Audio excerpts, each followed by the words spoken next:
I'd like to start today with Proverbs 11:30 that says, "He who wins souls is wise." Thank you for the honk. You know, it takes wisdom. It says I have a poor connection, so just bear with me. I hope we're getting through this. If not, I'll change. This is the first coffee shop that I've been at where they plugged up all their plugs, and they don't have seemingly such a good signal. So we'll see what happens. Hopefully we'll be good. But to win people over, it takes wisdom. And so we want to develop wisdom in winning people over so that we can build new relationships with people on purpose, and also create stronger relationships with the people that are already in our circles or networks of friendships and relationships. You know, those circles of influence that we all have around us where God planted us on purpose. Now here's something. If you look at polls that are out today, over 90% of Christians say that they are uncomfortable sharing their faith. Well, in my experience, I have to say, let me take that a little step farther. They're just plain uncomfortable talking and having conversation, except with maybe their closest friend or so. You know, that very close little circle, tight-knit circle of friends that they feel very comfortable with to just be themselves. But to have conversation with others outside of that and to kind of go deeper, Christians as well as non-Christians, people are just uncomfortable for the most part in branching out, coming out of their comfort zone to just talk to people.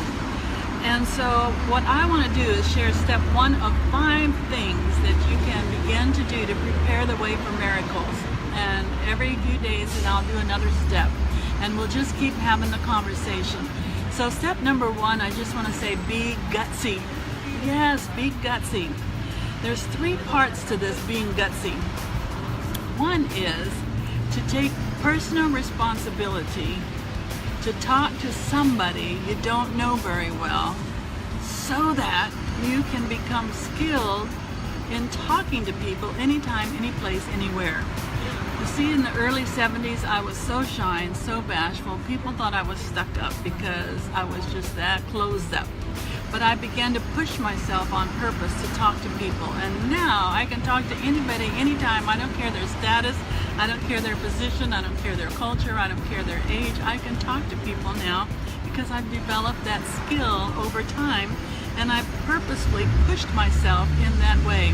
So I want to encourage you to purposefully push yourself outside of your comfort zone to begin, as I said, on purpose, I'm reiterating that, to talk to people you don't know very well and just begin to have some type of a conversation with them to kind of get over yourself. Yes, you heard me right. We got to get over ourselves in order to be able to begin relating to other people. And so that's a really important key. So what I want you to do on that aspect of being gutsy is just to purposefully begin to look around you at people you don't know that well and just say, okay, Lord, I'm going to engage in a conversation with them, even if it's just talking about the weather or talking about what they're wearing today, or talking about something generic, but I'm just going to start getting more comfortable with talking to people that I don't know very well and initiating and engaging in conversation. Now, part B of this being gutsy is to do something that's very uncomfortable initially. You feel like an idiot doing it, but I can tell you this is another method that I use to come out of my shell, and that is to talk to myself in front of a mirror. Yes, to see what is my face doing. And also what does that do is not only to see what my face is doing, I mean, are my eyes lighting up when I'm talking? Do I look happy? Do I look full of the joy of the Lord? But also to get used to hearing my voice talking. Because I find in all my years of working with people in different cultures and across denominational lines, people are uncomfortable hearing themselves speaking. So if you'll talk to yourself in front of a mirror and imagine someone that you're having a conversation with and just talk to yourself. I mean, it's only you there in the room, right? So, okay, get over yourself and just get comfortable talking to yourself and listening to your voice and trying different ways of expressing an idea. So whatever it is that you're thinking about, articulate what you're thinking about, and just pretend that you're just sharing whatever it is you're thinking about, whether it's what to cook for dinner or what job tasks you're going to do tomorrow. Whatever it is, just articulate it out loud to yourself in front of the mirror. See what your face is doing when you're talking. Articulate it and see if there's different ways that you could share that same idea. Practicing that. When you do things like that, it seems so hokey pokey, but I can tell you these are the things that I did to push myself out of my comfort zone, so that now I'm effective for the kingdom of God anytime, anyplace, anywhere, because I am comfortable now hearing myself speak. I know what my face is doing while I'm speaking, and I have learned now to be able to think quickly on my feet, to articulate things in different kinds of ways. So I've developed those skills. It's been almost, 40 years now. So start somewhere, right? We all have to start somewhere. And then the third thing, or letter C, of what I would like you to do in this be gutsy step that I want you to take is to, I put 2 and 3 together. Sorry about that. Is to articulate the idea in a different kind of a format or a different kind of a way. So you're trying different ways of saying it. So A was to take personal responsibility to talk to people you don't know very well out and about during your day, just to make comments about things, just to engage in some conversation, whether you're standing in a line at the store, at the post office, or at work, or wherever, just purposefully reaching out to people in conversation, to just be, hospitable and all of that in your everyday going out and about your life. Letter B is talk to yourself in front of the mirror, see what your face is doing, and to hear your own voice. And letter C was to articulate that idea that you were talking about and try to say it in a different kind of way, just so that you begin to learn how to express yourself in different ways. So sometimes now it's so easy for me to switch gears, like if I'm talking to a young person, an older person, different types of career people, what have you, because I've practiced that. So I just want to challenge you. Somebody is honking their horn.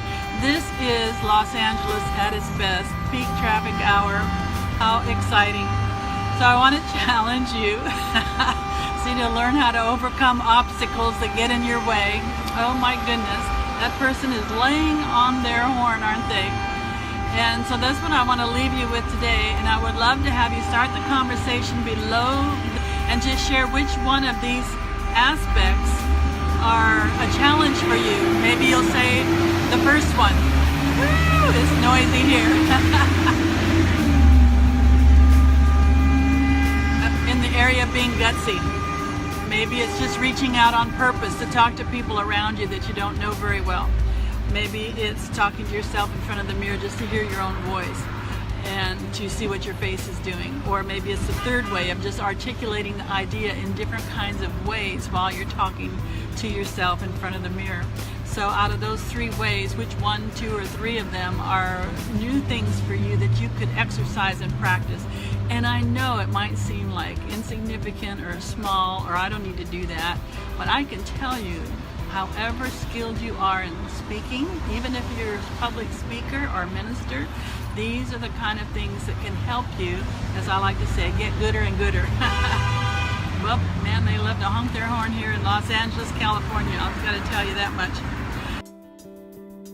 It's just so powerful to know that when Jesus commissioned us to go, we are literally, in response to that, an answer to his prayer in John 17, where he prayed for all of us who would be the ones who would share with others the good news of the gospel of Jesus Christ. So you are an answer to the prayer that Jesus prayed in the Garden of Gethsemane. If that's not powerful, I don't know what is.